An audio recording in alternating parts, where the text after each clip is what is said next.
কে করাইতেছে কার উদ্যোগে এখন এই কাজটা চালাইতেছে এখন রুনেল দেববর্মা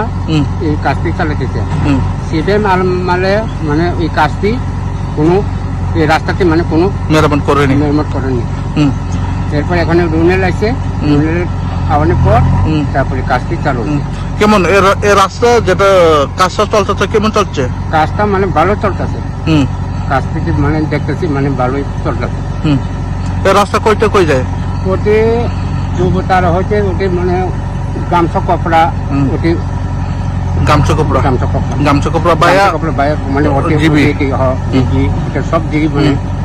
সব দিকে কানেকশন আছে নাকি আপনারা এখানে মতামত এখানে ইএম রুনেল দেববর্মাকে কি বলবে রুনেল দেববর্মা যখন এখানে ভালো কাম করতেছে এই যে রাস্তা আগামী দিনে কাজ করেন যেন কিভাবে আগামী দিনেও রুনেল যেমন এইভাবে এখন যে কাম চালাতেছে ভবিষ্যতে আগামী দিনেও তাইও মানে এইভাবে ভালো কাজটা করতে পারবে আপনার নাম সুকুরমণি দেববর্মা